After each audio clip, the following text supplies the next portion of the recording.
Tengok ayat yang pertama yang kita baca, ayat 44. Wa ay yarau kisfan minas sama'i saqita yaqulu sahabun markum. Tengok langit untuk mereka kata itu awan yang nak mari. Allahu akbar. Kata ulama tadabbur, dikata isyaratun ila annahum, ayat ini memberi isyarat apabila manusia tak boleh lagi nak membohong, nak kata nabi tipu, tak boleh. Wala yumkinuhum an yaqilu, dan tak mungkin mereka fikir satu benda boleh jatuh atas bumi. Yarji'una ila ta'wili wat takhyil, mereka akan menggunakan imagine, gambaran yang ada dalam kepala dia. Itu bukan azab. Bukan azab tu, bukannya langit, itu awan. Yang pentingnya dia nak lari daripada insaf diri tentang azab Allah Azza wa Jalla. Itu daripada ayat ini menunjukkan bahawa Allah Subhanahu wa taala ajar kepada kita para jemaah supaya segala perkara yang berlaku atas dunia ini kita mesti kembalikan kepada kuasa Allah Azza wa Jalla. Tengok apa saja yang berlaku. Tsunami, gempa bumi, sekarang ni pula macam-macam dia punya bala jadi kepala air. Takut sekarang ni dia main kepala air. Tiba-tiba je bro. Kampung ni tak pernah pun terjadi sekarang. Jadi semua yang berlaku itu kita kena letak di bawah kuasa Allah, barulah kita boleh tenang, kita boleh insaf, dan kita tahu bahawa kita sekarang dalam keadaan bahaya kecuali mendapat rahmat daripada Allah Azza wa Jalla. Jadi puak kafir bila dia tak boleh terima, dia tukar, dia konar. Kita jangan jadilah mak konar, dia panggil mak konar. Dia setengah orang ni dia bawa hujah, tapi hujah dia tak mantap. Bila orang bantah hujah dia konar baring pula, tukar sana tukar sini. Akhirnya dia betul, orang yang condemn dia salah. Subhanallah. Itulah sikap manusia yang tak mau menerima kebenaran. Ayat yang kedua, faedah yang kedua, wa inna lillazina zalamu azaban duna zalik. Wa inna lillazina zalamu, sesungguhnya bagi orang yang zalim azab sebelum daripada azab yang besar, sudah ada azab yang lain. Ayat ini kata di para ahli tadabbur, dia kata annallaha ta'ala lam yuhlik ahadan, Allah Ta'ala tidak binasakan mana-mana orang, dan dia tidak azab mana-mana orang kecuali dengan sebab dosa dia. Tak ada tiba-tiba ya Tuhan ambil orang ni dia azab, tidak, ada dosa dia. Wa qad bayyana Allahu zalika fi kitabih wa inna lil ladzina zalamu, orang yang zalim ada azab. Habis orang yang tak zalim kena azab tu kenapa? Kita kena faham. Ada orang yang baik-baik kena azab sebab Allah nak angkat darjat dia. Tuhan nak bagi darjat dia tinggi dalam syurga, tapi ibadat dia tak sampai. Maka diberinya ujian, sabar, dia punya darjat dia naik lebih sampai ke target yang Allah nak beri pada dia. Itulah bagi orang mukmin. Tapi bagi orang kafir, azab itu Allah Ta'ala nak seksa mereka supaya mereka tahu dunia ini ada Tuhan punya, tak boleh engkau buat sesuka hati, tidak.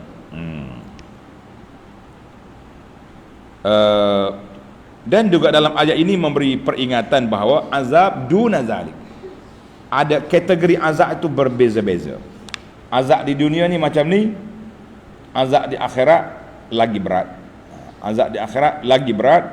Jadi kita pun tak nak semua azab lah. Azab dunia pun tak mau, azab akhirat pun kita lagi tak mau. Tapi kalau kena atas dunia, kita sabar, itu adalah Allah Ta'ala nak angkat darjat kita, insya-Allah. Faedah yang ketiga, ayat yang ke-48, wasbir li hukmi rabbika fa innaka bi a'yunina. Tanda ayat ini. Ayat 18 ini kata di ulama tadabbur, hadhil ayah,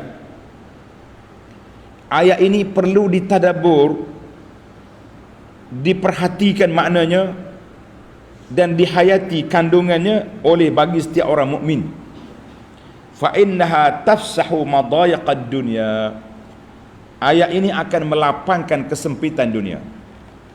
Bila kita rasa sedih, stres, ni penyakit baru ni dipanggil penyakit apa, depression, nah, tekanan jiwa, kita kaji ayat ni, kita tadabbur ayat ni, lapang dada insya-Allah. Sebab kita tahu wasbir, orang yang sabar dengan keimanan, Allah Taala akan beri pertolongan kepada dia. Dan ingat, bukan sabar saja, kita juga kena apa? Wasbir li hukmi rabbika. Musabarlah dengan ketetapan Allah. Ulama tadabbur kata al-hukmu hukmullah naw'an. Hukum Allah Taala itu dua. Satu khalqun wa amrun. Ketetapan Allah Taala cipta satu benda jadi, satu lagi dia panggil arahan. Fal awwalu ma yuqaddiru minal masaib. Apa yang Allah Taala tetapkan dengan musibah-musibah tu, kita kena sabar, tak ada nak lari dah. Yang kedua, arahan Allah Taala dan juga tegahan. Itu dipanggil syariat. Syariat Allah Taala ni kita kena sabar.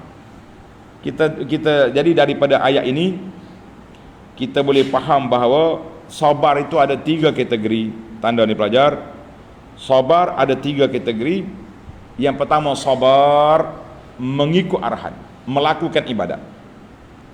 Yang kedua, sabar meninggalkan larangan, meninggalkan maksiat. Yang ketiga, sabar lima qaddarahullah, dengan apa yang telah ditakdirkan oleh Allah kepada kita. Tuhan takdir kita ni senang, alhamdulillah. Kita susah, kita sakit, kita diuji, sabar. Jadi sabar tu 3 kategori. Allahu Akbar. Maka siapa dia, ayat ini juga mengatakan wasbir li hukm fa innaka bi'ayunina, kamu di bawah pemerhatian kami. Artinya sabar itu tidak akan hilang begitu saja. Siapa dia sabar, bermakna dia akan menerima anugerah pahala.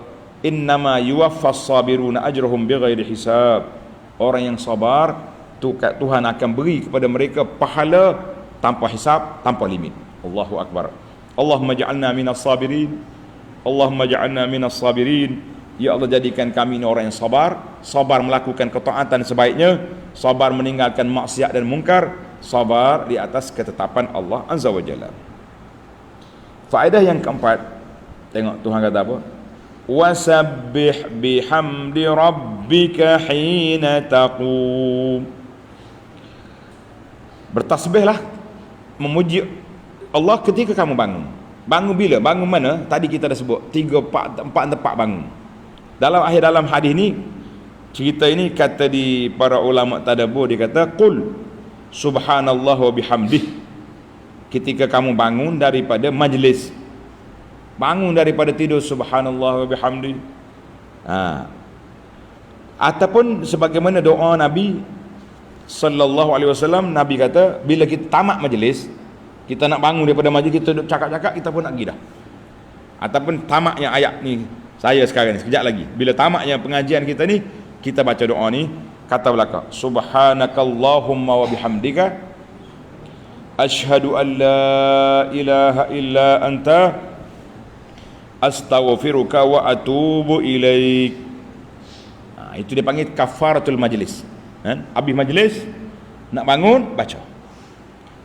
Sudah kita mengajar kuliah, baca.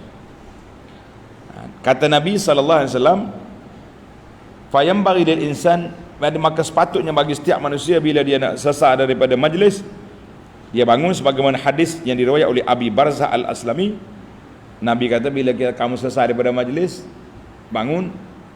Kalau kita adalah cakapan-cakapan kita nakal-nakal tadi, lara sikit, Allah Ta'ala hapuskan. Dipanggil kafaratul majlis. Baca baik-baik pelajar kita ni. Setengah MC ni, mari kita baca kiparak majlis.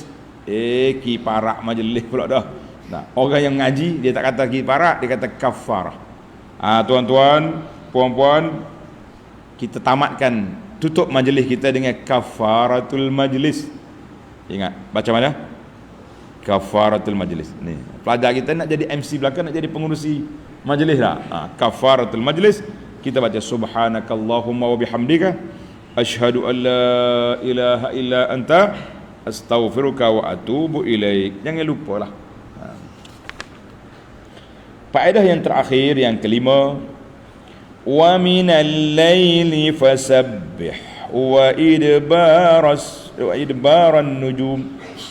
Pada waktu malam bertasbihlah kamu sebahagian daripada malam. Jadi kata ulama tadabbur, dia kata alhamdulillah, Allah kata wa minal laili, sebahagian daripada malam. Wasabbih rabbaka minal laili la kullal lail. Min huna litab'id, sebahagian malam. Karena itu Nabi bila dengar seorang sahabat yang pergi siasat rumah Nabi itu, dia kata kalau macam ni aku tak nak tidur, aku nak ibadat. Nabi kata la, lakinni usalli wa anam, aku salat, aku tidur, wa fil labzin wa arqudu, aku tidur. Mu tak nak tidur? Tak. Ni ada video ni, seorang penceramah duduk ceramah dengan lagunya, dengan muzik. Sedihlah kalau kita tengok ayat muzik tu. Tapi dia bawa hadis tak tahu mari mana. Pelajar-pelajar kita yang mengajar bidah hadis, dia kata aku tak jumpa hadis ni. Dia kata Nabi ni malam-malam dia tak tidur, dia akan solat taubat 1000 rakaat untuk nak cover dosa umat dia. Kita kata sayang ke Nabi, sayang, tapi jangan bawa cerita palsu, jangan bawa hadis yang mungkar, hadis yang pelik. Ini semua sayang ke Nabi tapi bohong atas nama Nabi. Apa? Ini bahaya sekali. Ini musim cinta Nabi ni, tuan-tuan dan puan boleh tengoklah mana yang cinta betul-betul hakiki, mana yang cinta dengan acara-acara, dengan gendang-gendang, dengan hanya duduk puji Nabi 1/2 malam tapi tidak menyebarkan sunnah Nabi sallallahu alaihi wasallam. Jangan main-main. Jadi Nabi kata aku tidur, aku ibadat. Maka Allah Ta'ala yang maha kaya, dia tahu fitrah manusia ni tidur. Sebab tu Nabi kita puji cara ibadat Nabi Daud. Dia tidur separuh malam, dia bangun, dia tidur balik. Itu gaya Nabi pun macam tu juga. Nabi tidur awal, kemudian dia bangun tahajud, dia rehat sekejap, lepas tu dia bangun balik dekat subuh. Orang azan subuh dia rehat balik, lepas tu dia solat subuh. Kita hari ni malah kata juga dah lah kena kejut dekat subuh, bangun-bangun sudah mai subuh tidur pula. Kata apa ni? Kuatnya ibadat. Ikut Nabi ni.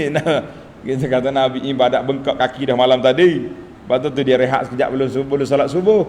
Kita ni baru bangun solat subuh nak rehat pula, jawabnya tidur pula lah. Baiklah para pelajar sekalian, malam peruntukkanlah malam kita ibadat, baca Quran, zikir, tasbih, bermunajat kepada Allah Azza wa Jalla. Bagi kita talabatul ilmi pula, kita gunakan masa kadang-kadang tak sempat, iaitulah dengan murajaah kitab-kitab yang kita nak mengajar. Mudah-mudahan Allah Ta'ala masukkan itu dalam qiyamul lail, termasuk dalam wasabbih wa minal laili fasabbihu. Pada waktu malam bertasbihlah, kerana nak faham kitab Allah, nak faham kalam Allah, kita murajaah, kita belajar dan kita tadabbur ayat-ayat Allah Azza wa Jalla. Maka pada pagi yang mulia ini, iaitulah hari ini kita sudah sampai kepada 3 bulan 10 2022, tamatlah tafsir surah At-Tur sebanyak berapa siri? 7 siri kuliah. InsyaAllah kita akan sambung lagi dalam surah yang lain, dalam suratul Najmi pada siri yang akan datang.